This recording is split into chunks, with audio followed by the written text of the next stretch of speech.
ये कहानी एक ऐसे लड़के के बारे में है जिसके 80% पावर्स सील होने के बाद भी वो इतना ज्यादा ताकतवर होता है कि वो अपने एकेडमी का सबसे ज्यादा स्ट्रॉन्गेस्ट सॉर्सरर बन जाता है। चैन एक बहुत ही खतरनाक रूलर का एक बेटा है और आने वाले इमॉर्टल फाइट के लिए हजारों बंदे में से उसको चुना जाता है। लेकिन चैन को अपने ऊपर भरोसा नहीं होता कि वो फाइट लड़ सकता है। वो अपने आप से ही सवाल करने लगता है कि आखिर मुझे क्यों चुना गया, क्योंकि उससे भी बहुत ही ज्यादा पावरफुल और स्किल्ड बंदे मौजूद हैं। वो ये सब सोच ही रहा था कि पीछे से अचानक एक अनजान लड़की उसके ऊपर चाकू से हमला करती है। लेकिन उसके हमले करने से पहले चैन उसके अटैक को रोक के उसे काउंटर कर लेता है। हमें बताया जाता है कि ये लड़की एक प्रिंसेस है जिसका नाम लुओ लिंग है और दरअसल ये प्रिंसेस उसका पिछले बहुत सारे महीनों से इंतजार कर रही थी। चैन को समझ नहीं आता कि आखिर एक प्रिंसेस को उससे क्या चाहिए। वैसे तो हमारा चैन उसके सारे अटैक्स को डॉज कर पा रहा था, लेकिन जैसे ही वो उसके तरफ देखता है तो प्रिंसेस इतनी ज्यादा खूबसूरत थी कि वो उसके ख्यालों में ही खो जाता है और इसी मौका का फायदा उठाते हुए प्रिंसेस उसके गले पे स्वॉर्ड रख देती है। अब इस टाइम चैन प्रिंसेस से पूछता है कि आखिर तुम मुझे क्यों मारना चाहती हो। ऐसा नहीं है, मैं तुम्हें मारने के प्लानिंग में नहीं हूँ, मैं बस तुमसे लड़ना चाहती हूँ क्योंकि मुझे पता है तुम बहुत स्ट्रॉन्ग हो और मुझे भी तुम्हारे जैसे स्ट्रॉन्ग बनना है। चैन कहता है कि ऐसी बात है। हालांकि इनकी कॉन्वर्सेशन और आगे बढ़ती उससे पहले वहाँ बहुत सारे वॉरियर्स उनके ऊपर अटैक कर देते हैं। सही टाइम देख के वो लोग वहाँ से भागने की कोशिश करते हैं लेकिन कामयाब नहीं हो पाते। उनके पास उन वॉरियर्स को फाइट करने के अलावा कोई ऑप्शन नहीं बचा था। चैन वहाँ मौजूद सारे वॉरियर्स को मार रहा था और लुलियन भी उसका साथ दे रही थी। हालांकि वहाँ पे इतने सारे वॉरियर्स होते हैं कि सबको रोकना उनके लिए भी नामुमकिन था। एक वॉरियर चैन को अपने नेट में फंसा लेता है। हालांकि लियन वहाँ से भागती नहीं है और चैन की प्रोटेक्शन करती है। वो चैन की पूरी प्रोटेक्शन करती है लेकिन वो ज्यादा देर तक इसे कंटिन्यू नहीं कर सकती। चैन उसे वहाँ से भागने को कहता है लेकिन लियन नहीं मानती। उसी वक्त वहाँ पे एक पॉइजनस स्ट्रिंग आके सीधा लियन को लग जाता है और पॉइजन लियन के बॉडी में एक्टिवेट होते साथ वो पैरालाइज हो जाती है और वहाँ पे सारे वॉरियर्स आके उन्हें अपने कैद में कर लेते हैं। तभी उनमें से एक वॉरियर कहता है कि हमें लीडर जी शुआन ने कहा है तुम दोनों को मारने के लिए और स्पेशली मू चैन यानी कि चैन को मारने का ऑर्डर सबसे पहले आया है, क्योंकि अगर वो जिंदा रहा तो वो दिन ब दिन स्ट्रॉन्ग बनता जाएगा। तभी हम चैन को देखते हैं जो कि बहुत ज्यादा स्ट्रगल कर रहा होता है। यहाँ तक वो वॉरियर से कहता है कि मेरे साथ जो करना है वो करो, लेकिन इसके बदले तुम्हें लियन को यहाँ से जाने देना होगा। लेकिन वॉरियर उसकी बात नहीं मानते और लियन के साथ बदतमीजी करने लगते हैं। ये ना सह पाकर चैन अपने पावर्स को अचानक से रिलीज कर देता है। चैन की आंखें रेड कलर की ग्लो करने लगती है और उसके आसपास एक ऑरा बन जाता है। ये ऑरा इतनी ज्यादा पावरफुल थी कि वहाँ मौजूद सभी लोग उसको एहसास कर पा रहे थे। ये एनर्जी चैन के अंदर से निकल के एक ही पल में सभी वॉरियर्स को मार देती है। अगले ही पल हम देखते हैं कि वो पूरी जगह डिस्ट्रॉय हो चुकी थी और यहाँ तक चैन को भी कुछ समझ नहीं आता कि ये जगह ऐसी कैसी हो गई। उसी वक्त वहाँ पे लियन आती है और कहती है कि क्या तुम ठीक हो। हालांकि चैन को खुद भी नहीं पता कि ये कैसी पावर थी और वो खुद भी अपने इस पावर से बहुत ज्यादा टेरिफाइड है। वह चैन को इतना तो महसूस हो रहा था कि उसके अंदर किसी तरीके की पावर मौजूद है, लेकिन इस वक्त के लिए वो इस पावर को कंट्रोल नहीं कर सकता। चैन ये भी कहता है कि हालांकि हमने इन वॉरियर्स को मार दिया लेकिन उसका कैप्टन अभी तक जिंदा है जो कि हमारा पीछा जरूर करेगा। और गाइस इस दुनिया में एक सिस्टम मौजूद है जो कि अच्छे और बुरे काम करने पे उस हिसाब से उन्हें रिवॉर्ड्स देता है और यही सेम सिस्टम अब चैन के सामने अपीयर हो जाता है जो कि उससे कहता है तुमने यहाँ मौजूद टोटल 64 वॉरियर्स की जान ली है और इस क्राइम के लिए तुम्हें ये सजा दी जाती है कि तुम्हें अपने होम टाउन में वापस भेज दिया जाएगा।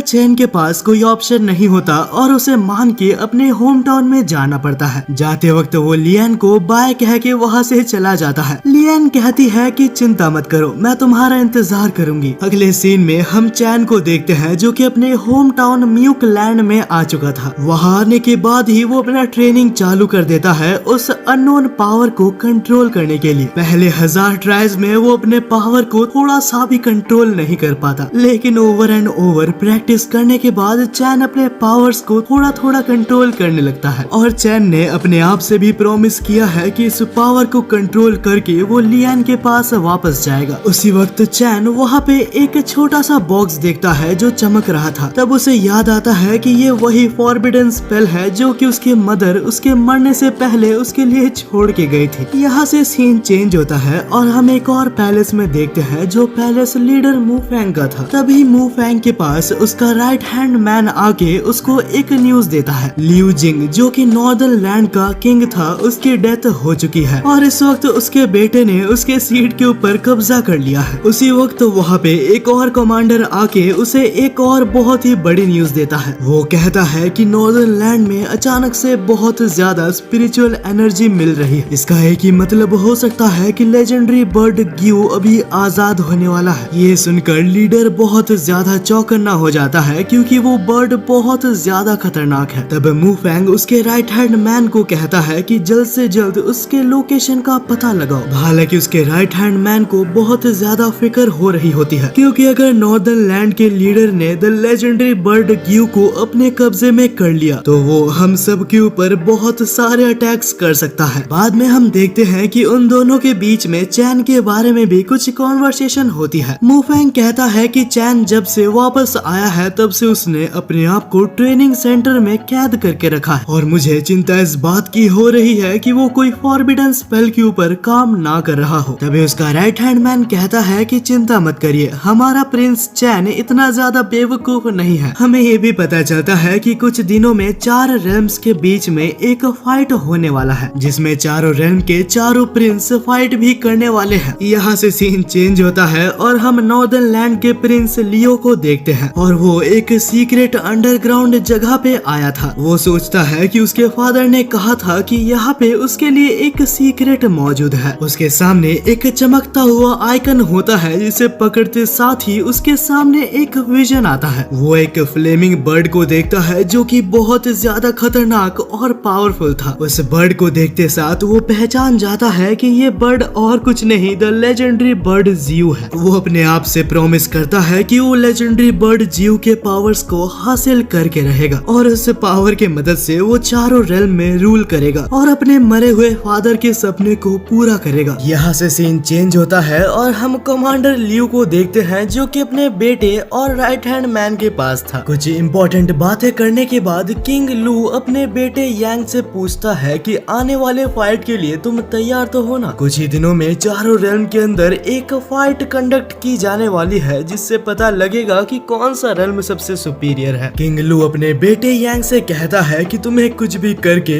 इस कंपटीशन को जीतना होगा। सबको तो पता चलना ही चाहिए कि हमारा रेल्म सबसे ऊपर आता है। यहाँ तक किंग उसे एक बहुत ही खतरनाक पिल देता है जिससे कि उसकी स्ट्रेंथ बहुत ज्यादा बूस्ट हो सकती है, लेकिन वो ये भी कहता है कि इसे जरूरत पड़ने पर ही यूज करना। और इसके बाद किंग लू कहता है कि मैं तुम्हें ये पिल नहीं देता, लेकिन इसे देने के पीछे एक वजह है। जैसे कि तुम्हें पता है कि मू चैन अपने रेल्म में वापस आ चुका है और उसके रहते ये फाइट इतनी इजी नहीं होने वाली, तो ऐसा भी हो सकता है कि तुम्हें इस पिल की जरूरत पड़े। लेकिन ये सुन के उसका बेटा यांग बिल्कुल भी खुश नहीं था क्योंकि उसके पिताजी को उसके ऊपर बिल्कुल भरोसा नहीं है। लेकिन इसके बावजूद भी किंग लियू कहता है कि मू चैन बिल्कुल भी हल्के में लेने वाला ओपोनेंट नहीं है। जब से वो पैदा हुआ है उसके अंदर एक्स्ट्रा ऑर्डिनरी स्किल्स मौजूद है। यहाँ से सीन बदलता है और अगले दिन हम देखते हैं कि ये मैच चालू होने वाला था। चारों रेल्म के फाइटर्स मौजूद थे और वहाँ पे उनका लीडर भी मौजूद था जो कि इस मैच को कंडक्ट करने वाला है। वहाँ मौजूद लीडर उनके वॉरियर से पूछता है कि आखिर अभी तक मैच में कौन कौन नहीं हारा। अच्छा, तो ऐसा देखा जाए तो अभी तक किंग लू का बेटा यांग नहीं हारा है और मू क्लैन का बेटा कमांडर का बेटा टैंग भी अभी तक जिंदा है। अच्छा, ऐसी बात है। और मू चैन के बारे में क्या खबर है? मुझे लगता है कि वो अपने रेल्म में आके खुश नहीं है, जिस वजह से वो अपने रूम से भी नहीं निकला। लेकिन दूसरा वॉरियर कहता है कि अगर उसे आना हो या एरिना के आखिर तक पहुंचना हो तो वो यहाँ जरूर आएगा। वहीं पे हम चारों रेल्म के कमांडर्स को देखते हैं जो कि बैठे होते हैं। कमांडर लू कमांडर मू फैंग को चिढ़ाते हुए कहता है कि तुम्हारा बेटा यहाँ पे आया नहीं। मू फैंग कहते हैं कि अगर उसे मन होगा या उसकी इच्छा होगी तो वो जरूर आएगा। लू कहता है कि कहीं वो डर तो नहीं गया। उसी वक्त हम कमांडर को देखते हैं जो बहुत ही गुस्से से कहता है, मैं तुम्हें आखिरी वार्निंग देता हूँ, जो भी बोलोगे सोच समझ के बात करो। अच्छा तो तुम क्या कर लोगे मेरा? इससे पहले कि ये कॉन्वर्सेशन आगे बढ़ता, मुफैंग बीच में आके उन दोनों को रोकता है और मुफैंग लू का मजाक उड़ाते हुए कहता है कि चिंता मत करो, वो थोड़ा गुस्सा है क्योंकि उसके फादर मर गए हैं। भाई क्या बेइज्जती करता है ये मुंह पे। वहीं पे हम बैटल अरीना में देखते हैं जहां यांग और टैंग के बीच में एक खतरनाक फाइट चल रही थी। हालांकि ये फाइट एक तरफा दिख रही थी क्योंकि टैंग बहुत बुरी तरीके से हार रहा था। यहाँ तक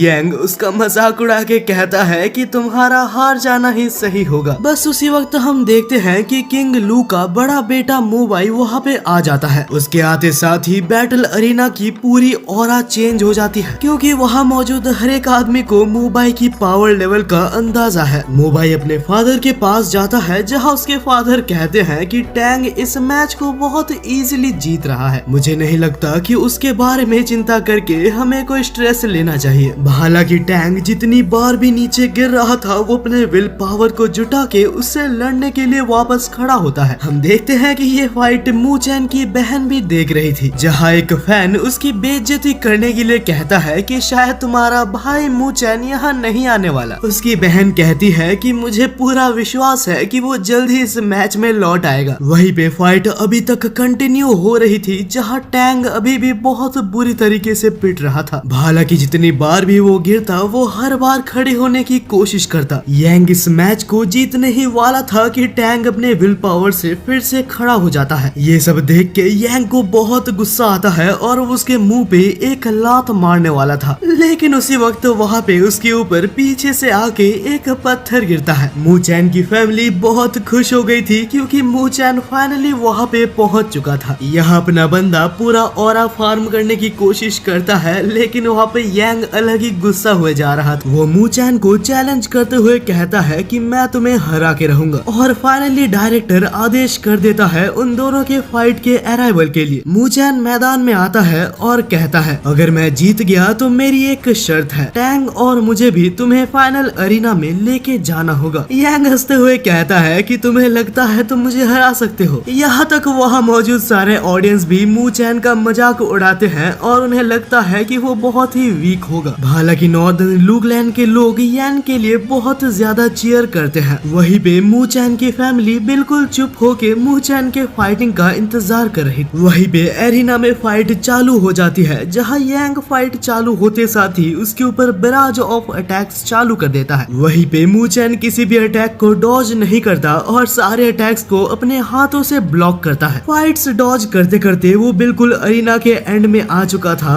और वो अरीना से नीचे गिरने ही वाला था, लेकिन अपने आप को बैलेंस करके वो अरीना में मेंटेन हो जाता है। लेकिन यांग के कुछ और अटैक्स करने पर ऐसा लगता है कि मू चैन नीचे गिर चुका है। लू क्लैन के सभी लोग खुश हो ही रहे थे कि मू चैन का वहाँ से कमबैक हो जाता है। मू चैन बाहर आते साथ उसके ऊपर बहुत सारे अपने किक्स से हमला करने लगता है। यहाँ तक यांग उसके अटैक्स को डॉज भी नहीं कर सकता और उसके रोकने पे भी उसे बहुत डैमेज आ रहा था। और इतने में मू चैन को ये पता लग जाता है कि यांग की कमजोरी क्लोज कॉम्बैट है। को ये पता लग जाता है कि यांग की कमजोरी क्लोज कॉम्बैट है। यांग सामने से आने वाले अटैक्स को रोक भी नहीं सकता। ये देख के कि मू चैन ने यांग का कमजोरी इतना जल्दी पता लगा लिया, मुबाई उससे बहुत ज्यादा इम्प्रेस हो जाता है। उसे ये भी पता था कि यांग ने अगर अपने सबसे खतरनाक मूव्स का यूज नहीं किया तो वो बहुत ही जल्दी हारा जाएगा। वहीं पे अरीना में यांग भी समझ चुका था कि उसे भी ऑल आउट जाना पड़ेगा। वो अपने 100% कॉम्बैट पावर्स को रिलीज करते हुए अपने मैजिकल एनर्जी को पूरी तरीके से अनलीश कर देता है और हंसते हुए कहता है कि अब इस पावर का सामना करके दिखाओ मू चैन। वहीं पे मू चैन भी अपने एक मैजिक टेक्निक का यूज करता है। उस टेक्निक को अनलीश करते साथ उसका ऑरा पूरी तरीके से अरीना में फैल जाता है। मू चैन के इस हमले से यांग का एक भी हमला उसे छू तक नहीं पाता। ऐसे टेक्निक्स देख के उसके खुद के फैमिली मेंबर भी बहुत ज्यादा हैरान थे। यहाँ तक अरीना में यांग को भी समझ नहीं आता कि मू चैन ऐसे टेक्निक्स का यूज कैसे कर सकता है। मू चैन भी हंसते हुए कहता है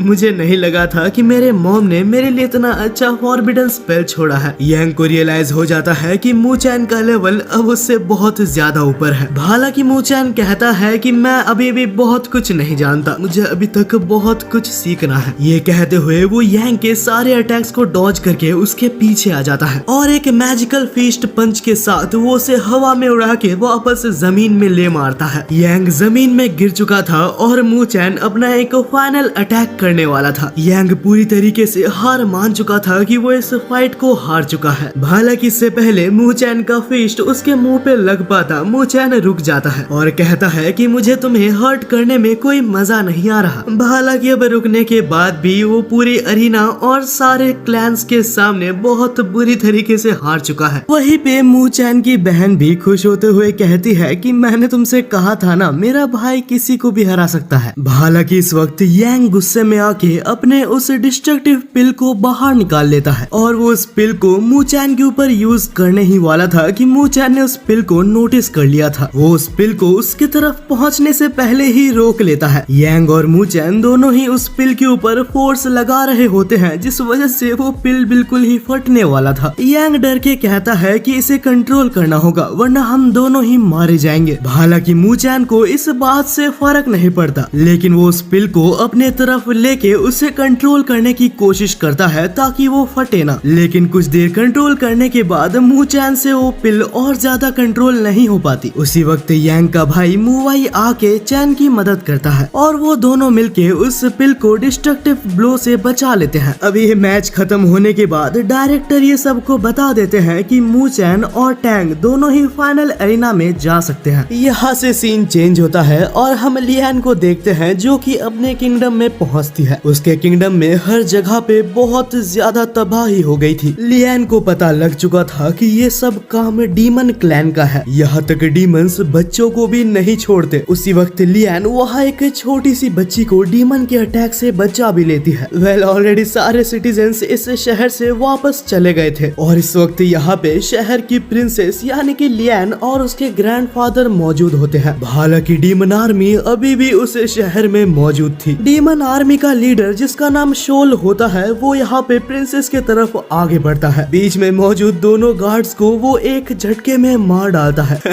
तुम्हें लगता है कि तुम में से कोई भी मुझे हरा सकता है? लियान, मैं तुम्हें एक ऑफर देता हूँ, तुम मुझसे शादी कर लो और हम दोनों मिलके इस दुनिया में राज करेंगे। हालांकि लियान डीमन लीडर के पूरे इस प्रपोजल को एक सेकंड में ठुकरा देती है। बेटी लियान, तुम यहाँ से जल्द चले जाओ, मैं इसे रोकने की कोशिश करता हूँ। नहीं ग्रैंडफादर, मैं यहाँ से नहीं भाग सकती और आपको अकेले छोड़ के तो मैं यहाँ से नहीं जाऊंगी। ये कहकर लियान अपने पावर्स को रिलीज करके वहाँ मौजूद छोटे मोटे डीमंस को पूरी तरीके से वैनिश कर देती है। लेकिन उसके ग्रैंडफादर कहते हैं कि तुम्हें यहाँ से जाना होगा, तुम हमारे फैमिली की आखिरी होप हो। उसके ग्रैंडफादर अटैक करते हुए कहते हैं कि अगर तुम्हें कुछ हो गया तो हमारी फैमिली मारी जाएगी। उस मैजिक से वहाँ पे एक मैजिकल पोर्टल समन हो जाता है जिससे कि वो लियान को जबरदस्ती उससे भेज देता है। लेकिन इससे पहले कि वो पूरी तरीके से टेलीपोर्ट हो पाती, शोल वहाँ पे एक इंसेक्ट भेज देता है और वो इंसेक्ट भी लियान के साथ उसके जगह पे टेलीपोर्ट हो जाती है। वहीं पे लियान टेलीपोर्ट होके नॉर्दर्न सेक्शन के एक बॉर्डर पे आ चुकी थी। वहाँ आते साथ लियान के ग्रैंडफादर ने उसके लिए एक मैसेज ड्रॉप किया था। बेटी लियान, हमें एक बहुत ही ज्यादा खतरनाक बीमारी है और उसे ठीक करने के लिए द लेजेंडरी बर्ड गियो का पावर तुम्हें चाहिए होगा। लियान समझ जाती है कि उसे बर्ड की पावर को एब्जॉर्ब करना होगा। बिना टाइम वेस्ट करते हुए लियान सीधा अपने मिशन के ऊपर भागती है। लेकिन उसी वक्त वहाँ पे शोल का वही इंसेक्ट उसके सामने आ जाता है। अचानक से वो इंसेक्ट अपना शेप शिफ्ट करता है और शोल का एक इमेज ले लेता है। यहाँ से सीन चेंज होता है और हम शोल को देखते हैं जो कि नॉर्दर्न सेक्शन में लू फैमिली के सीक्रेट ट्रेजर के अंदर चला गया था। अंदर आते साथ ही वहाँ के अलार्म्स बजने लगते हैं, लेकिन उससे पहले शोल वहाँ के ब्रेसलेट को देख लेता है। उस ब्रेसलेट के अंदर से एक बहुत ही पावरफुल ऑरा आ रही थी जो कि डीमन लॉर्ड की थी। इससे पहले कि गार्ड्स वहाँ पे आ सकते वो उस ब्रेसलेट को लेके वहाँ से निकल जाता है। हालांकि शोल के लिए अब बहुत ज्यादा लेट हो चुका था क्योंकि लू क्लैन के गार्ड्स और वहाँ उनके लीडर वहाँ पे ही मौजूद थे। जैसे ही शोल निकलता है तो लू क्लैन का लीडर उसके ऊपर अटैक कर देता है। दोनों ही लगभग बराबरी के पावरफुल थे। वो दोनों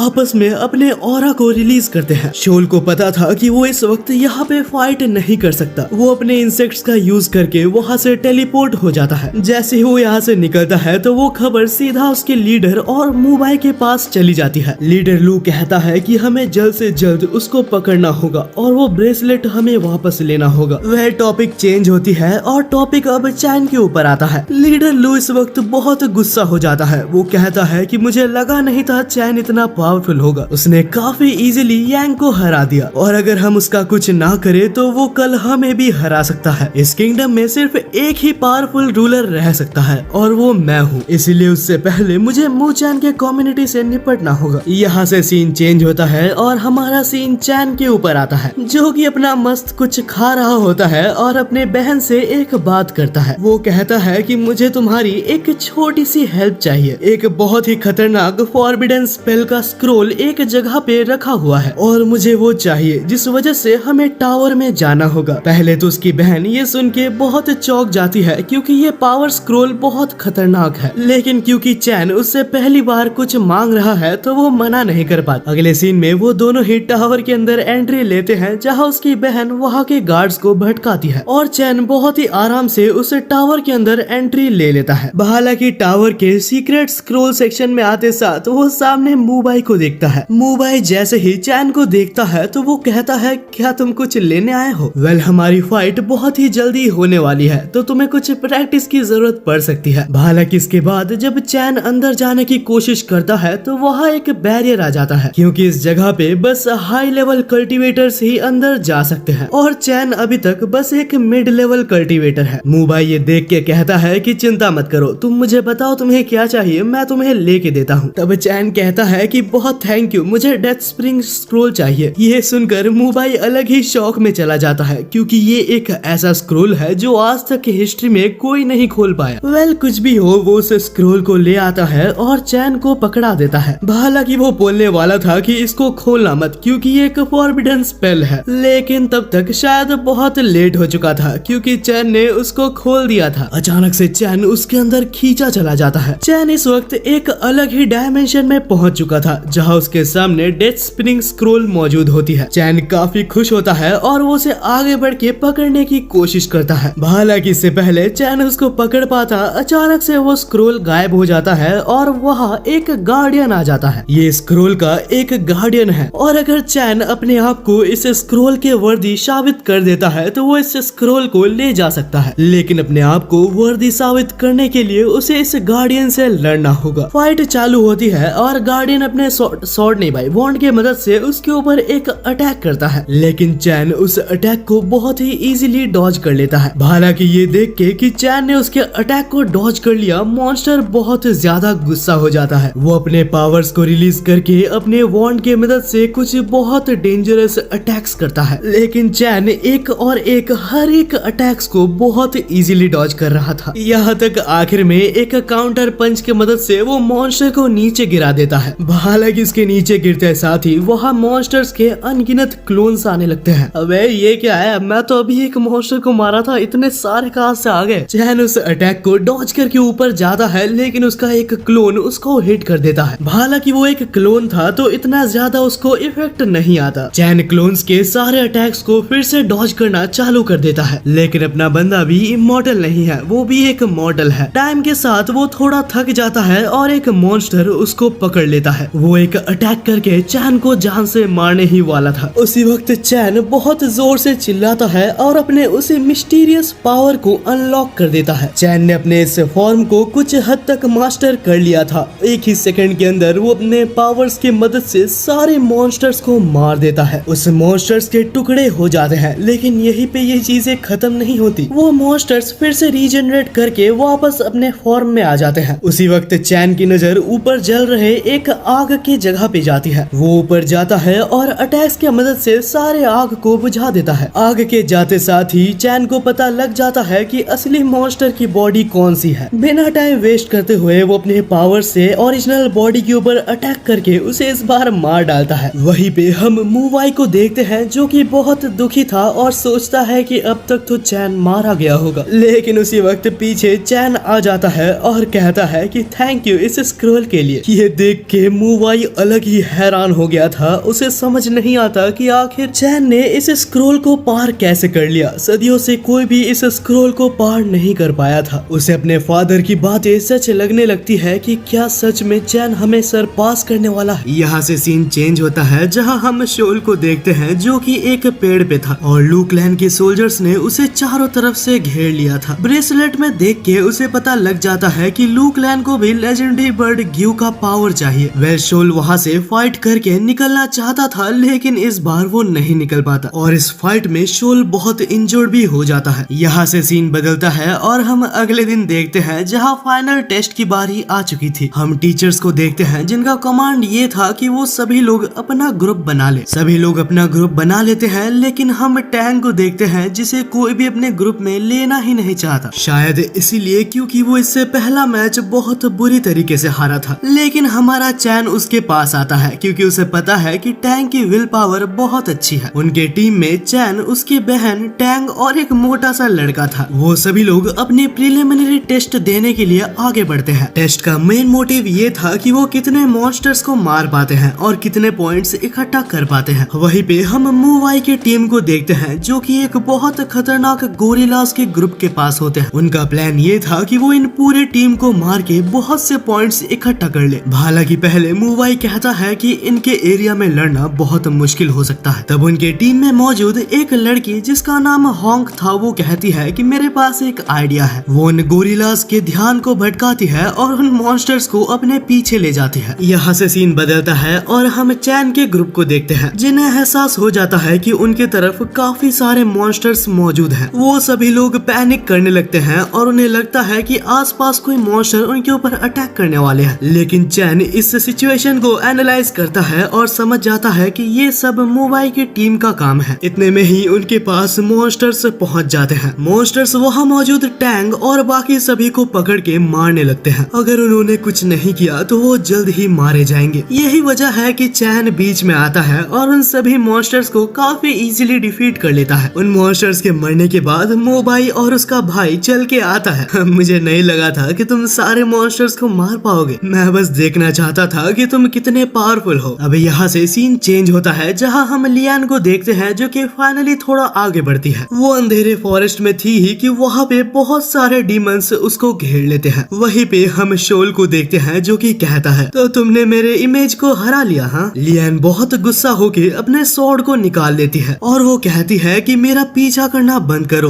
दम है तो मेरा सामना करो। लेकिन शोल बाहर नहीं आता। हालांकि वो लियान से कहता है कि तुम मुझसे शादी कर लो और अगर तुमने ऐसा किया तो मैं तुम्हें लेजेंडरी बर्ड ग्यू का पता बता दूंगा। पहले तो लियान को समझ नहीं आता कि आखिर शोल को कैसे पता कि वो ग्यू को खोज रही है। लेकिन वो शोल के इस प्रपोजल को फिर से ठुकरा देती है और उसे पकड़ लेती है। लेकिन इस वक्त शोल गुस्सा हो चुका था। वो कहता है कि मैंने तुमसे बहुत बार अच्छे से पूछ लिया। वेल देखो, अगर तुम मेरे साथ नहीं जाओगी तो मैं तुम्हें जानबूझ के ले जाऊंगा। ये कहते हुए शोल वहाँ पे एक जायंट स्पाइडर को समन करता है। वेल हम देखते हैं कि बाहर लू क्लैन के सारे सोल्जर्स भी होते हैं जहाँ लू क्लैन का लीडर कहता है कि हमें उस स्पाई को पकड़ना होगा। हमें अपना एंशिएंट ब्रेसलेट वापस चाहिए। उसी वक्त उनको फॉरेस्ट से कुछ आवाजें आती है और वो सभी लोग वहाँ जाने लगते हैं। वहीं पे हम लियान को देखते हैं जो कि सारे अटैक्स को डॉज कर रही थी। शोल उसको ब्रेसलेट दिखाते हुए कहता है कि यही एक रास्ता है द लेजेंडरी बर्ड ग्यू तक पहुंचने का। मैं तुमसे फिर से कहता हूँ, बस मुझसे शादी कर लो और तुम्हें सब मिल जाएगा। यहाँ से सीन चेंज होता है और हम मूवाई और मूचैन को देखते हैं जिनका क्वेस्ट अभी तक चल रहा था। लेकिन प्रॉब्लम ये है कि मॉन्स्टर्स बढ़ते जा रहे हैं। मॉन्स्टर्स के मरने का नाम ही नहीं आता। मूवाई मूचैन से कहता है कि क्या तुम्हारे पास कोई प्लान है? मूचैन कहता है कि मेरे पास एक तो आइडिया है और वो उस डिस्ट्रक्टिव ऑर्ब को बाहर निकालता है। लेकिन ये देख के यांग गुस्सा होके कहता है कि ये ऑर्ब मेरा है। हालांकि मूवाई के कहने पे यांग भी चुप हो जाता है और वो मूचैन से कहता है कि तुम्हें जो करना है वो करो, लेकिन इन मॉन्स्टर्स को मारना होगा। मूचैन हंसते हुए दौड़ता है और उस ऑर्ब को एक्टिवेट करके उनके बीच कूद जाता है। मूचैन बीच में जाके उस पिल को एक्टिवेट करते साथ ही अपने गोल्डन डिफेंस को एक्टिवेट कर देता है और उस एक्सप्लोजन से बहुत इजीली बच जाता है। अगले ही पल सारे मॉन्स्टर्स टुकड़ों की तरह नीचे गिर गए थे। उसकी पावर देख के वहाँ मौजूद सभी लोग थोड़ा तो चौंक ही गए थे और नहीं पता क्यों यांग को तो गुस्सा ही आ जाता है। मूवाई उसे रोकता है और कहता है कि हमें रिसोर्सेस को बांट लेना चाहिए। सीन चेंज होता है और हम लियान को देखते हैं जो कि अभी तक शोल से लड़ रही थी। वो अपने स्वॉर्ड की पावर को अनलीश करके उसके स्पाइडर को भी बहुत ज्यादा अच्छा टक्कर दे रही थी। लेकिन इससे पहले कि वो और अटैक्स करती, यहाँ पे लियान को समझ आ जाता है कि लू क्लैन के सोल्जर्स आने वाले हैं और उनके आने से पहले वो वहाँ से चली जाती है। और इस बार फाइनली सोल्जर्स आके शोल को वहाँ पे कैद कर लेते हैं और शोल को सच में बहुत टॉर्चर किया जाता है। शोल अपने डिमोनिक पावर्स को एक्टिवेट करके वहाँ मौजूद बहुत सारे गार्ड्स को मार देता है। लेकिन आखिर में लू क्लैन का लीडर एक अटैक के साथ उसे बहुत ज्यादा घायल कर देता है। लेकिन उसके बाद भी कुछ करके शोल वहाँ से बचने में कामयाब रहता है। सीन फिर से मूचैन और मूवाई की तरफ बदलता है। वो सभी लोग थोड़ा सा रिकवर कर ही रहे होते हैं कि इस बार वहाँ पे उन गोरिल्लास जैसे दिखने वाले मॉन्स्टर का लीडर आ जाता है। वहाँ मौजूद वो मोटा लड़का कहता है कि इस बार मैं तुम सभी को बचाऊंगा और वहाँ पे दौड़ने लगता है। मूवाई उसे बताने की कोशिश करता है कि ये दूसरे गोरिल्लास से बहुत अलग है। इससे पहले कि वो उस मोटे लड़के को मार देता, चैन और मूवाई उसे बचाने में कामयाब रहते हैं। मूवाई और चैन ये डिसाइड करते हैं कि उन दोनों को ही इसका सामना करना होगा। वो दोनों कहते हैं कि बाकी सभी लोग यहाँ से भाग जाओ। जैसे ही बाकी सब भागते हैं तो वो मॉन्स्टर उन दोनों से हटके उनका पीछा करने लगता है। लेकिन चैन एक बड़ा सा पत्थर उनके रास्ते में गिरा देता है और तब चैन अपने नए मूव जो कि उसने अभी भी कुछ देर पहले सीखा है, जिसका नाम डेथ रिंग था, उसके मदद से उस मॉन्स्टर को मार के बेहोश कर देता है। मूवाइस के इस पावर को देख के बहुत ज्यादा हैरान था। लेकिन दिक्कत तब होती है जबकि वो मॉन्स्टर फिर से रिवाइव हो जाता है और इस बार ये मॉन्स्टर और ज्यादा इवॉल्व हो चुका था। वो इस वक्त एक गॉड लेवल स्टेट तक पहुंच चुका था और ये मॉन्स्टर भी अब सिर्फ चैन के पीछे ही भाग रहा है क्योंकि उसी ने उसको मारा था। और ये देखते हुए मूवाई भी उसके रास्ते से हट जाता है। चैन अब भागते भागते हिल के पूरे किनारे तक आ चुका था। उसके पास और भागने का ऑप्शन नहीं था तो वो एक और डेथ रिंग का यूज करता है। लेकिन उसका पैर स्लिप हो जाता है और वो खाई से नीचे गिरने वाला था। यहाँ तक मॉन्स्टर ने भी उसका पैर पकड़ लिया था और चैन को अब बस मूवाई ही बचा रहा था। हालांकि नहीं पता कि वो अचानक से मूवाई स्माइल करता है और चैन को छोड़ देता है। मूचैन और वो मॉन्स्टर दोनों ही खाई में गिर जाते हैं। मूवाई इस बात को लेके खुश हो ही रहा था कि उसी वक्त वहाँ पे लियान आ जाती है। जैसे ही मूवाई लियान को देखता है तो वो नाटक करने लगता है। अरे प्रिंसेस, आप यहाँ पे क्या कर रही हैं? आपको यहाँ पे ज्यादा देर नहीं रहना चाहिए, यहाँ पे बहुत से मॉन्स्टर्स हैं। वो अपने आप को इंट्रोड्यूस करता है कि मैं लू क्लैन का सबसे बड़ा बेटा जिसका नाम मूवाई है। लियान ये सुन के पूछती है कि क्या तुम मूचैन के बारे में जानते हो? मूवाई घबरा जाता है और कहता है कि हाँ, वो बस कुछ ही देर पहले इस खाई से एक मॉन्स्टर के साथ लड़ते हुए गिर गया और शायद अब तक वो मारा गया होगा। लेकिन ये सुन के लियान सीधा अपने स्वॉर्ड को उसके गले पे रख देती है। वो कहती है कि मैं मूचैन को अच्छे से जानती हूँ, वो इतना कमजोर नहीं कि बिना धोखा दिए वो मारा जाए। बिना सोचे समझे अगले ही पल लियान उस खाई से कूद जाती है। दूसरी तरफ नॉर्थ क्लैन के बेस में हम देखते हैं कि सभी टीचर्स और स्टूडेंट्स इकट्ठा होते हैं। उन्हें पता चलता है कि बहुत से स्टूडेंट्स मारे जा रहे हैं और इन सब के पीछे शोल का हाथ है। उसी वक्त हम मूचैन की बहन टियान को देखते हैं जो कि उनको एक और बात कहती है। वो कहती है कि मूबाई और मूचैन बहुत देर से लापता हैं। उसी वक्त उन्हें खबर मिलती है कि मूचैन एक खाई से गिर के शायद अब तक मारा गया है। कुछ ही देर में वहाँ पे मूबाई भी आ जाता है और इस न्यूज को कंफर्म कर देता है। टियान बहुत ज्यादा दुखी हो जाती है और वेल क्योंकि मूचैन अभी यहाँ पे है नहीं तो मू क्लैन जीत जाती है और इस टेस्ट के रिजल्ट्स को लू क्लैन के फेवर में रिजल्ट किया जाता है। मूवाई और टैंग बहुत ही ज्यादा खुश हो रहे थे। लेकिन उसी वक्त पीछे से मूचैन आ जाता है और कहता है कि अरे ये सब क्या हो रहा है, मैं वापस आ चुका हूँ और इस टेस्ट को फिर से कंक्लूड किया जाएगा। और उसी वक्त मूचैन फायर स्पिरिट किंग का कोर उन सभी के सामने फेंकता है। किसी को समझ नहीं आता कि आखिर मूचैन ने अकेले इस फायर स्पिरिट को कैसे मार दिया। वह सभी के सामने नाटक करने के लिए मूवाई हंसते हुए चैन के सामने जाता है और कहता है कि मैं बहुत खुश हूँ कि तुम ठीक हो। मूचैन भी हंसते हुए कहता है कि हाँ, मैं तुम्हारे सोच से ज्यादा ताकतवर हूँ। वह सिलेक्शन फिर से होती है और इस बार डिसाइड किया जाता है कि मूचैन इस कंपटीशन को जीतता है। वेल ऑफ कोर्स वही जीतेगा रहेगा क्योंकि उसने लेजेंडरी फायर स्पिरिट को हराया है। उसी वक्त वहाँ पे एक और नोटिस आता है जो कि कहता है कि हमें शोल का लोकेशन पता चल गया है और शोल के साथ वहाँ पे एक लड़की भी देखी गई है। ऐसा कहा जा रहा है कि वो एक प्रिंसेस है। ये सुनते साथ मू चैन समझ जाता है कि ये और कोई नहीं लियान है। चैन उसी वक्त उनसे शोल और उस लड़की का पता पूछता है और किसी को बिना कुछ कहे वो वहाँ से निकल जाता है। उसी वक्त पीछे से मू वाई कमांडर से कहता है कि चैन को एक गलत पता बता दो, मैं नहीं चाहता कि चैन हमारे बीच रहे। अगले सीन में हम चैन और उसकी बहन टियान को देखते हैं जो कि शोल के जगह पे पहुंच चुके थे। शोल के सामने जाके टियान शोल से पूछती है कि आखिर तुम ये सब क्यों कर रहे हो, तुमने ही हमारे 3 टीममेट्स को भी मार दिया। शोल हंसते हुए कहता है कि तुम्हें गलत फहमी है, मैंने 3 को नहीं मारा, मैंने तो 5 को मारा है और कुछ ही देर में ये बॉडी काउंट 7 होने वाला है। एक्चुअली में शोल इन सभी वॉरियर्स को मार के उनके अंदर से एनर्जी एब्जॉर्ब कर रहा था। वेल इन सब से चैन को फर्क नहीं पड़ता, वो सीधा पूछता है कि आखिर तुमने लियान को कहाँ रखा है। लेकिन लियान का नाम सुनते साथ ही शोल बहुत गुस्सा हो जाता है। वो कहता है कि मेरे लियान से तुम दूर रहो। ये कहते हुए चैन के ऊपर वो बहुत से अटैक्स करता है लेकिन चैन सभी को डॉज कर लेता है। सिर्फ डॉज ही नहीं, वो अटैक्स का रिप्लाई भी दे रहा था। बहुत बार पूछने के बाद शोल फाइनली बताता है कि लियान अब बहुत ज्यादा इंजर्ड है और बस जैसे तैसे सरवाइव कर रही है। और ये सुनते साथ जैसे ही मू चैन का ध्यान फाइट के ऊपर से हटता है तो शोल उसके ऊपर अटैक कर देता है। उसे गिराने के बाद वो उसके ऊपर हंसता है।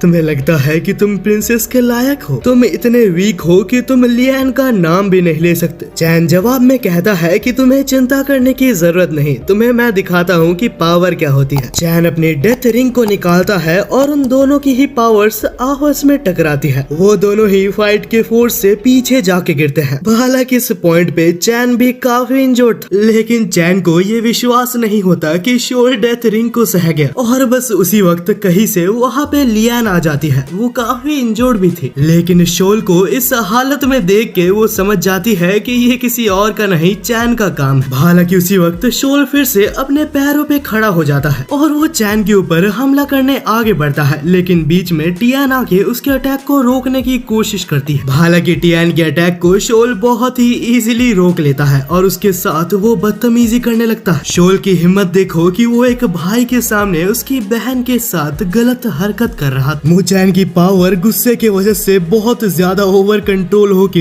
एक्टिवेट हो जाती है। चैन इतना ज्यादा ओवर पावर्ड हो जाता है कि वो पूरी एरिया कांपने लगती है। शोल बहुत ज्यादा चौंक जाता है क्योंकि ये पावर उसने पहले भी महसूस की है, लेकिन वो विश्वास नहीं करना चाहता कि ये पावर चैन के पास है। शोल तो एक बार के लिए ये भी सोचता है क्या मैं माफी मांग लूं, लेकिन इसके लिए अब बहुत लेट हो चुका था। मू चैन अपने पूरी पावर को रिलीज करता है और वहाँ एक बहुत ज्यादा इनॉर्मस एनर्जी एक्टिवेट होती है। शोल अपनी पूरी पावर को एक्टिवेट करके भी उसके पास नहीं पहुंच पाता। अगले ही सेकंड मू चैन शोल को बहुत बुरी तरीके से मारने वाला था। हालांकि एंड मोमेंट पे शोल वहाँ पे उसकी बहन टियान को एक शील्ड की तरह यूज करता है, जिस वजह से मू चैन को अपनी पावर्स को कंट्रोल करना होता है। शोल बस एक लक की वजह से बच गया था। वो पूछता है कि आखिर तुम कौन हो। वो कहता है कि मेरा नाम मू चैन है और ये सुन के शोल को विश्वास नहीं होता कि उसके सामने मू चैन है, वही आदमी जो कि चुना गया है एक सैक्रिफाइस के लिए। ये सब सुन के उन दोनों को कुछ समझ नहीं आता कि आखिर ये क्या बोल रहा है। हालांकि शोल कहता है कि चिंता मत करो, कुछ देर रुक जाओ, तुम्हें सब पता चल जाएगा। उसी वक्त वहाँ पे शोल को सारे गार्ड्स की फुटस्टेप्स सुनाई देती है। वो उस ब्रेसलेट को मू चैन की तरफ फेंकता है और कहता है कि मुझे इसका और कोई काम नहीं, और वो वहाँ से भागने ही वाला था कि उसी वक्त कमांडर का एक स्वॉर्ड आके उसके पैर पे लगता है। चैन उस ब्रेसलेट को अपने पास छुपा लेता है। उसी वक्त वहाँ पे मू वाई आ जाता है और वो शोल से कहता है कि चुपचाप हमारे ख्याल में आ जाओ, अगर इससे पहले मैं चैन से नहीं लड़ा होता तो मैं तुम्हें दिखाता तुम्हारी औकात क्या है। ये सुन के मू वाई को विश्वास नहीं होता कि मू चैन ने शोल की ये हालत की है। वेल मू चैन ये कहता है कि मुझे उस ब्रेसलेट का कोई काम नहीं, मैंने वो ब्रेसलेट मू चैन को बहुत पहले ही दे दी है। ये कहकर वो अपने इंसेक्ट्स के साथ उसके ऊपर हमला करके वहाँ से निकलने में कामयाब हो जाता है। कमांडर और सारे सोल्जर्स उसका पीछा करने लगते हैं, जहाँ मू वाई मू चैन के पास जाता है और कहता है कि बिना लड़े मुझे वो ब्रेसलेट वापस कर दो। लेकिन चैन का शक्ल देख के ऐसा नहीं लगता कि वो इसे इतना इजीली देने वाला है। वेल यहाँ पे मू चैन थोड़ा सा गिरने की एक्टिंग करता है जैसे उसको बहुत ज्यादा चोट लगी हो। बस उसी वक्त वहाँ पे टीचर्स और एल्डर्स आ जाते हैं। वहाँ आके उनको देखने मिलता है कि यहाँ पे 5 डेड बॉडी पड़ी है। बस उसी वक्त वहाँ पे मूवाई सामने आके सारा इंजाम चैन के ऊपर लगाने की कोशिश करता है। वो सभी को ये विश्वास दिलाता है कि चैन और शोल मिलके काम कर रहे थे और ऐसा भी हो सकता है कि इन सारे स्टूडेंट्स को चैन ने अपने पावर्स की मदद से मारा है। ये सब कुछ साबित हो जाएगा अगर हमें मु चैन के पास से हमारा ब्रेसलेट मिल जाए तो। एल्डर्स भी इस बात से एग्री करते हैं और मु चैन के पास जाके ब्रेसलेट चेक करते हैं। हालांकि इस गधे का प्लान उसी के ऊपर उल्टा पड़ जाता है क्योंकि चैन के पास कोई भी ब्रेसलेट नहीं मिलता और चैन के नाटक की वजह से उसको जल्द से जल्द हॉस्पिटल लिया जाता है। अगली सुबह हम मु चैन को देखते हैं जो कि अपने बेड से उतरता है और वहाँ से जाने लगता है। उसी वक्त उसकी बहन आके उसे रोकती है और कहती है कि तुम अभी तक रिकवर नहीं हुए हो। चैन हंसता है और उसे पकड़ के उसके पॉकेट से उसी ब्रेसलेट को निकाल लेता है। यहाँ तक टियान को भी समझ नहीं आता कि उसके पॉकेट में ये ब्रेसलेट कैसे आ गया। तब मु चैन कहता है कि जैसे ही वो सारे एल्डर्स कल रात को आए थे तो मैंने एक्टिंग करके इसे तुम्हारे पॉकेट में डाल दिया था। और प्रेजेंट में वो लोग इस बात को लेके बहुत हंस रहे थे क्योंकि कुछ ही देर में लू क्लैन के लोग और टीचर्स वहाँ पे आ जाते हैं। उसी वक्त टीचर्स सामने आते हैं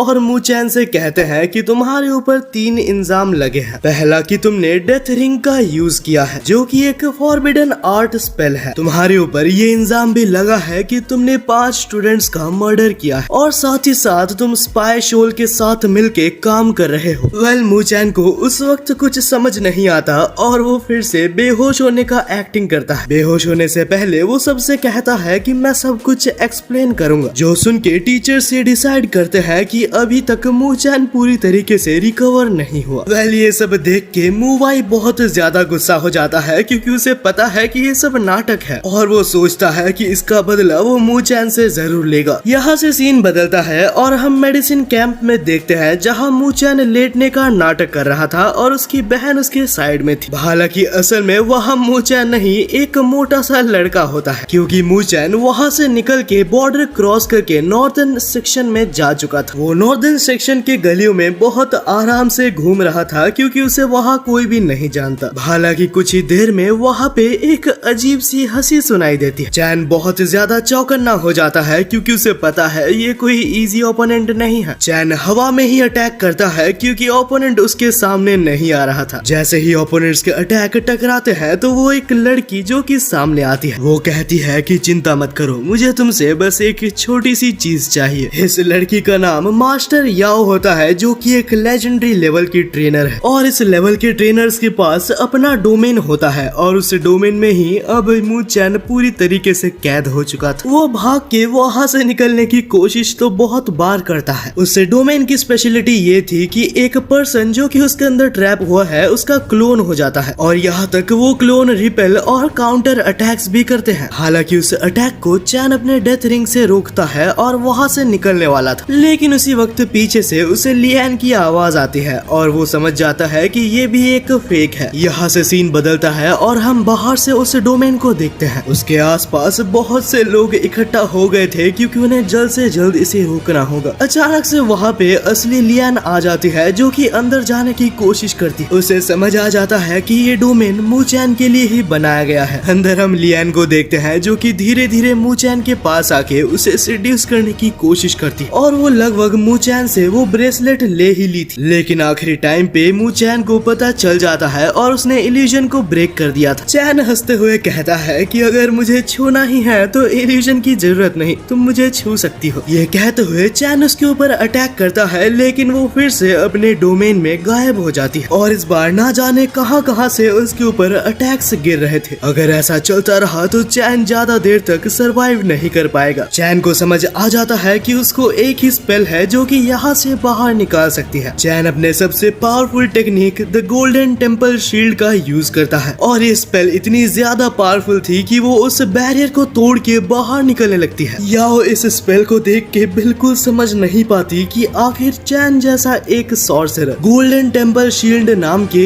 एक लेजेंडरी स्पेल को कैसे यूज कर सकता है। इतने ही देर में लियान भी उस बैरियर को तोड़ने में कामयाब होती है और उस बैरियर के अंदर जाती है ताकि वो मु चैन को बचा सके। वहीं पे याओ को अभी तक बिलीव नहीं होता और वो अपनी सबसे पावरफुल टेक्निक एक वाटर ड्रैगन को समन करती है। वाटर ड्रैगन पूरी तरीके से गोल्डन टेम्पल को लपेट के उसे क्रश करने वाला था, लेकिन उसी वक्त मू चैन अपनी पूरी बची कुची पावर लगा देता है और गोल्डन टेम्पल वाटर ड्रैगन को ओवर पावर करके उसे खत्म कर देती है। लेकिन अब ऐसा करने पे मू चैन की पूरी ताकत खत्म हो चुकी थी, उसके अंदर होश में रहने तक की पावर नहीं बची थी। वो नीचे गिरने वाला ही होता है कि लियान आके उसे बचा लेती है। क्या तुम सच में लियान हो या कोई इल्यूजन? और अगर तुम सच में लियान हो तो क्या तुम मेरे लिए आई हो? लियान कहती है कि अपना मुंह बंद रखो, ये वक्त नहीं है हमारे रियूनियन को सेलिब्रेट करने का, हमारे सामने एक बहुत बड़ा खतरा है। उसी वक्त याओ फिर से उन दोनों के ऊपर अटैक करती है, लेकिन वो दोनों ही उस अटैक को डॉज कर लेते हैं। जब लियान को पता चलता है कि हमारे सामने एक लेजेंडरी लेवल की सॉर्सरर है जो कि इल्यूजन मैजिक कर सकती है, तो उसे समझ आ जाता है कि उसके डोमेन का कोर कहीं हिडन होगा। तब लियान चैन से कहती है कि मैं पूरी तरीके से श्योर नहीं हूँ, लेकिन शायद उसका कोर उसके अम्ब्रेला में हो सकता है। उसी वक्त चैन एक फेंट की तरह आगे बढ़ता है और एंड मोमेंट पे वो हट जाता है जहाँ लियान का अटैक सीधा उसके अम्ब्रेला को लगता है, और जैसे ही उसका अम्ब्रेला डिस्ट्रॉय होता है तो उसका पूरा डोमेन कोलैप्स हो जाता है। वेल ये देख के याओ काफी ज्यादा हैरान थी, लेकिन उसे कुछ ज्यादा फर्क नहीं पड़ता क्योंकि याओ के पास एक बैकअप के तौर पे हजारों असैसिन्स थे जो कि वहाँ आ जाते हैं। लियान और चैन के पास कोई रास्ता नहीं था, तो वो बहुत सारे असैसिन से एक साथ लड़ने लगते हैं। हालांकि चैन और लियान की कॉम्बिनेशन अटैक्स इतने ज्यादा परफेक्ट थे कि वो सभी असैसिन्स को मार देते हैं। ये देखकर याओ के बची कुछ स्ट्रेंथ से वो एक और ड्रैगन अटैक करती है, और इतने लड़ने के बाद ये दोनों उस अटैक को डॉज करने के हालत में नहीं थे। लेकिन इनकी किस्मत अच्छी थी क्योंकि नॉर्दर्न कमांडर सेक्शन के लीडर फैंग वहाँ पे आके उन्हें रोक देते हैं, और फैंग जैसे एक स्ट्रॉन्ग लीडर और उसके कुछ गार्ड्स की वजह से यहाँ शाओ को भागना पड़ता है। वेल उसके जाने के बाद फैंग कहता है कि तुम दोनों ने बहुत अच्छा काम किया, जहाँ चैन बहुत ज्यादा टायर्ड था और कहता है कि मुझे फादर से कुछ बात करनी है, और वो लियान को फैंग से इंट्रोड्यूस भी करवाता है। सीन बदलता है और हम लियान और चैन को देखते हैं जो कि अपने फादर के पास थे, और चैन अपने फादर से कहता है कि आज मैं आपको कुछ बताने वाला हूँ। वहीं पे सीन बदलता है कमांडर और मुबाई के ऊपर जो कि ट्रेनिंग कैंप में बैठे होते हैं। कमांडर कहता है कि ये बहुत ही बुरा हुआ कि शोल हाथ से निकल गया। मुबाई कहता है कि शोल को छोड़ो, असली प्रॉब्लम मू चैन है। कमांडर कहता है कि उसकी चिंता मत करो, मैंने मू चैन का ख्याल रख लिया है। जब मैं साउदर्न सेक्शन से वापस आ रहा था तो मुझे मास्टर शाओ मिली थी और मैंने उसे पैसे देकर मू चैन को मारने के लिए कहा था। मुझे नहीं लगता कि मू चैन कभी भी उसे हरा सकता है। मुबाई कहता है कि तुम्हें मू चैन को बिल्कुल भी कम नहीं आंकना चाहिए, वो हमेशा मेरे एक्सपेक्टेशन से ज्यादा स्ट्रॉन्ग निकलता है। बस उसी वक्त वहाँ पे मास्टर शाओ अपीयर होती है जो कि बहुत ही ज्यादा इंजर्ड थी। कमांडर उसे देख के काफी गुस्सा हो जाता है। वो कहता है क्या तुमने अभी तक मू चैन को नहीं मारा? हालांकि शाओ कहती है कि मुझे नहीं लगा था कि मू चैन इतना ज्यादा ताकतवर होगा। अब ये सब देखने और सुनने के बाद कमांडर का दिमाग खराब हो चुका था। वो कहता है कि मैं डायरेक्ट अब साउदर्न बॉर्डर पे हमला करूंगा। वहीं पे हम चैन किंगडम में वापस देखते हैं, जहाँ जैसे ही किंग को पता चलता है कि उसके बेटे को मारने की कोशिश की गई है, किंग लू क्लैन के ऊपर बहुत ज्यादा गुस्सा हो जाता है। हालांकि चैन उसके फादर से कहता है कि उनकी भी गलती नहीं है, और वो उस ब्रेसलेट को निकाल के सभी को दिखाता है। वेल वहाँ पे किसी को भी नहीं पता था कि एक्चुअली ये चीज है क्या, लेकिन चैन कहता है कि ये जो भी है ये लू क्लैन के लिए बहुत इम्पोर्टेंट है। तब किंग फैंग अपने पावर्स की मदद से उस ब्रेसलेट के पावर्स को बाहर लाते हैं। उसी वक्त उन्हें एक छोटा सा वीडियो रिकैप दिखता है जहाँ एक बहुत ही स्ट्रॉन्ग मास्टर और उसके साथ लेजेंडरी बर्ड ग्यू एक वोल्केनो के अंदर होते हैं, और उन वोल्केनो में उन्हें एक बहुत ही ज्यादा मॉन्स्टरस आई दिखता है। अब इतना देखने के बाद कमांडर कहता है कि मैं जितना समझ पाया हूँ शायद लू क्लैन इन सभी को हासिल करना चाहता है, स्पेशली उस डिमोनिक एंटिटी को जो कि वोल्केनो के अंदर है। लेकिन बड़ी प्रॉब्लम ये है कि अगर ये पावर उनके हाथ लग गई तो हम कुछ भी नहीं कर पाएंगे। उसी वक्त किंग फैंग खड़ा होता है और कहता है कि सारे सोल्जर्स को रेडी रखना, हमें जल्द से जल्द लैंड ऑफ डार्कनेस को कॉन्कर करना होगा। सीन लू क्लैन के तरफ बदलता है जहाँ हम किंग लू को देखते हैं जिन्हें ये सब के बारे में पता लगता है। ये पता लगने के बाद वो काफी ज्यादा गुस्सा हो जाते हैं। मुवाई और लू को लेके वो लोग लैंड ऑफ डार्कनेस के तरफ जाते हैं। वहाँ जाने के बाद उनकी फैमिली एंटिटी के पास वो लोग एक बात करते हैं। जैसे ही किंग लू वहाँ पे कुछ मैजिक करते हैं तो वही डार्क एंटिटी की आई अपीयर हो जाती है। उस डार्क एंटिटी के तौर पे किंग लू के फादर फादर उससे बात कर रहे होते हैं, जहाँ किंग लू उसके फादर से कहते हैं कि इस वक्त हमारा ब्रेसलेट मू क्लैन के किंग मू फैंग के पास मौजूद है। एंटिटी कहता है कि चिंता मत करो, वो लोग कुछ भी नहीं कर पाएंगे। लेकिन जब एंटिटी को चैन के बारे में पता चलता है तो वो उसके बारे में कुछ और भी पूछता है। मू वाई उसके बारे में जितना हो सकता उतना ज्यादा इंफॉर्मेशन एंटिटी को देता है, और ये जानने के बाद कि मू चैन ने शोल को हराया है और सुई से फाइट किया है, वो पूछता है क्या कभी भी चैन के अंदर से एक डार्क ऑरा महसूस हुई है। मू वाई रिप्लाई करता है कि कभी कभी उसके अंदर से एक बहुत ही स्ट्रॉन्ग डार्क एंटिटी जैसी पावर निकलती है। ये सुनने के बाद एंटिटी भी बहुत ज्यादा घबरा जाता है। वो कहता है कि जितनी जल्दी हो सके चैन को जिंदा यहाँ लैंड ऑफ डार्कनेस में लेके आओ। यहाँ से सीन बदलता है मू चैन और लियान की तरफ। वो दोनों ही अपना पर्सनल मोमेंट ले ही रहे होते हैं। बस उसी वक्त टियान दौड़ के आती है और कहती है कि लू क्लैन के गार्ड्स तुम्हें अरेस्ट करने आ रहे हैं, लेकिन ये एरिया भी फैंग क्लैन का है। लू क्लैन का कमांडर एंट्री कर पाता उससे पहले फैंग क्लैन का कमांडर उसके सामने आ जाता है और कहता है कि हमारे प्रिंस को तुम ऐसे ही नहीं ले जा सकते, उससे पहले तुम्हें मुझे मारना होगा। भाई कुछ भी बोलो, औरा तो है इस बंदे का। उन दोनों के ही साइड्स के डिमोनिक बीस्ट भी वो लोग एक्टिवेट कर लेते हैं। उसी वक्त वहाँ पे मू चैन बाहर आता है जो कि उसको एक्सप्लेन करने की कोशिश करता है, मैंने किसी भी स्टूडेंट्स को नहीं मारा और तुम लोगों के पास मेरे खिलाफ कोई एविडेंस नहीं मौजूद है। लेकिन टीचर चैन को देखते साथ उसके ऊपर एक जानलेवा अटैक कर देते हैं। कमांडर उस अटैक को आके रोक लेता है और उनकी पावर्स अनबिलीवेबल थी। बस दोनों कमांडर के एक बार टकराने से वो पूरा अरीना हिलने लगता है। बस उसी वक्त लू क्लैन के सेकंड कमांडर आके उसके फर्स्ट कमांडर को रोकता है। वो कहता है कि मुझे डायरेक्टर से ऑर्डर आया है इस लड़ाई को रोकने के लिए। साथ ही वो उसे एक रियल परमिट भी दिखाता है, जिस वजह से कमांडर 1 रुक जाता है। लेकिन उसे कुछ समझ नहीं आता क्योंकि उसे अटैक करने का ऑर्डर भी डायरेक्टर से ही आया था। हालांकि उस वक्त के लिए वो माफी मांग के वहाँ से चला जाता है। वह ये देख के चैन समझ जाता है कि कमांडर 2 ने बस इस लड़ाई को होने से रोक लिया था। कुछ देर बाद कमांडर 2 मू चैन को कोने में ले जाता है और वो कहता है कि मैं जो भी कहने वाला हूँ उसे अच्छे से सुनना। जब मैं अपने प्राइम में था तो मैंने भी अपने फॉरबिडन टेक्निक का यूज किया है, लेकिन फॉरबिडन टेक्निक्स यूज करना खतरों से खाली नहीं। अगर तुम अपने फॉरबिडन टेक्निक्स यूज करते हो तो तुम्हें अपना डोमेन बनाना जरूरी है। मू चैन इस बात को समझता है और उसका शुक्रिया अदा करके वहाँ से चला जाता है। सीन बदलता है जहाँ हम लियान और चैन को देखते हैं और लियान अब चैन को डोमेन बनाना सिखाने वाली है और उन दोनों के पास ज्यादा टाइम नहीं है क्योंकि लड़ाई कभी भी चालू हो सकती है। लियान और चैन आमने सामने बैठते हैं जहाँ लियान चैन को बताती है डोमेन बनाने के लिए सबसे पहले हमें अपने माइंड को और सोल को पूरी तरीके से ब्लैंक करना होगा और तुम्हें इसके लिए एक बहुत हाई लेवल की कंसंट्रेशन चाहिए। जैसे ही तुम ऐसा करोगे तो तुम्हारी एनर्जी और ऑरा बाहर फ्लो करने लगेगी। चैन का पहला टास्क है कि वो डोमेन के पहले स्टेज तक पहुंच सके। ये कहने के बाद लियान वहां से चली जाती है ताकि वो आराम से कंसंट्रेशन कर पाए। अब चैन को ट्रेनिंग कैंप में आधा से 1 घंटा पूरा हो चुका था। लियान ट्रेनिंग कैंप में वापस जाती है ये देखने के लिए यह चैन पूरा कर रहा है नहीं। लियान ये देख के चौंक जाती है कि चैन ने लेवल को ऑलरेडी क्लियर कर लिया है, जहाँ एक अच्छे ट्रेनर को भी इस लेवल को क्लियर करने में 10 से 15 दिन लग जाते हैं। लेकिन प्लॉट ट्विस्ट ये है कि चैन कहता है नहीं तुम गलत समझ रही हो। चैन ने यहाँ पे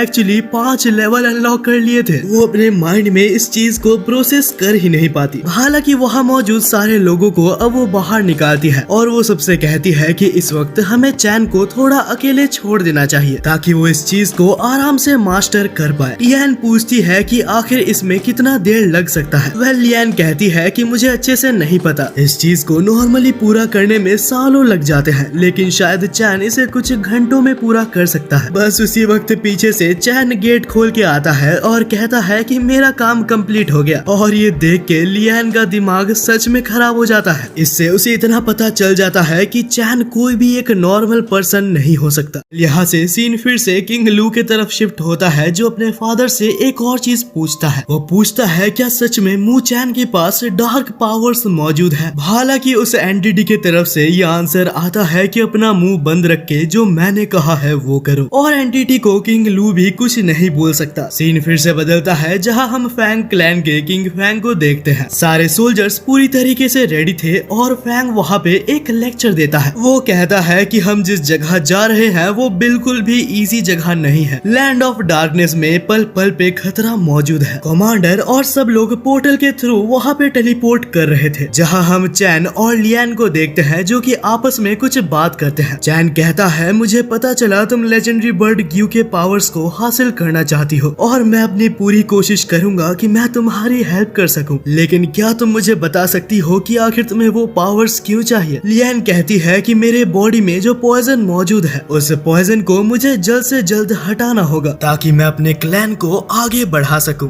ये जानने के बाद चैन कहता है कि मैं अपनी पूरी कोशिश करूंगा, लेकिन यहाँ पे एक बहुत सैड ट्विस्ट है जो कि उसे नहीं पता। जैसे ही लियान क्वीन बनेगी तो उसके सारे इमोशंस को डिलीट कर दिया जाएगा और उसके अंदर कभी भी इमोशंस पैदा नहीं हो सकते, और इसका मतलब कि वो चैन के लिए वो सब कुछ भूल जाएगी जो कि वो कभी महसूस करती है। अब वो सभी लोग उस पोर्टल के द्वारा डार्क लैंड में एंट्री ले लेते हैं। वहीं पे हम शोल को देखते हैं जो कि अपना एक अलग ही ट्रांसफॉर्मेशन करके बैठा था और उसे ये न्यूज मिल जाती है कि चैन और बाकी सब डार्क लैंड में एंट्री ले चुके हैं। वो बहुत ज्यादा हंसता है और कहता है कि इस बार तुम मारे जाओगे। वहीं पे हम देखते हैं कि सारे क्लैन जैसे ही डार्क लैंड में एंट्री लेते हैं तो वहाँ बहुत से मॉन्स्टर्स होते हैं और इनकी क्वांटिटी इतनी ज्यादा होती है कि चैन, लियान और बाकी सब मिलके भी इन्हें नहीं हरा पाते। तब रूलर फैंग को सामने आके अपने लेजेंडरी बर्ड को समन करना पड़ता है जो कि कुछ ही देर में सारे स्नेक्स को मार देता है। लेकिन प्रॉब्लम तब आती है जब वहाँ पे स्नेक्स की क्वीन आ जाती है और उसके ऊपर चैन अपने डेथ रिंग का भी यूज करता है और सब हैरान हो जाते हैं क्योंकि उसका कोई असर ही नहीं होता। किंग फैंग कहता है कि ये कोई नॉर्मल बीस्ट नहीं है, ये एक क्वीन है। उन्हें समझ नहीं आता कि एक क्वीन इतनी जल्दी फॉरेस्ट में क्या कर रही है। जब कोई भी अटैक्स उसके ऊपर काम नहीं करता तो आखिर में फिर से उसे उस लेजेंडरी बर्ड को समन करना पड़ता है और वो भी अपने फुल पावर में। फैंग बहुत ही ज्यादा कॉन्सर्न था क्योंकि अभी तक वो लोग अंदर भी नहीं गए। वो सभी से कहता है कि यहाँ पे कुछ भी हो सकता है। वो अपनी बात पूरी तरीके से कंप्लीट कर ही पाता कि उससे पहले वहाँ सेकंड अटैक भी हो जाता है। बहुत सारे डेंजरस इंसेक्ट्स का एक बहुत ही बड़ा झुंड उनके तरफ बढ़ने लगता है। ये इंसेक्ट अगर तुम्हें एक बार काट ले तो तुम्हारे बॉडी से सारा मैजिकल पावर चूस लेते हैं और इस बार तो किंग फैंग के अटैक्स भी कोई काम के नहीं आते। वो सारे इंसेक्ट्स सीधा किंग फैंग की तरफ हमला कर देते हैं, जो देखकर चैन फिर से अपने डेथ रिंग से उनके ऊपर हमला करके उन्हें थोड़ा दूर हटा देता है। अब उनके बीच ये डिसाइड होता है कि लियान और चैन यहाँ पे रह के इन इंसेक्ट्स को यहाँ रोकेंगे, जहाँ किंग फैंग और कमांडर सोल्जर्स के साथ वहाँ से चले जाते हैं। उनके जाते साथ ही चैन अपने एनर्जी को रिलीज करता है और वहाँ एक बहुत ही बड़ा एक्सप्लोजन करता है जिससे कि करीब 80% इंसेक्ट्स मर जाते हैं। लेकिन प्रॉब्लम ये है कि कुछ ही देर में वो सारे इंसेक्ट्स फिर से पैदा होके वापस आ जाते हैं। काफी देर लड़ने के बाद ये चैन को समझ आ जाता है कि वो लोग ऐसे यहाँ जीत नहीं सकते। चैन लियान का हाथ पकड़ के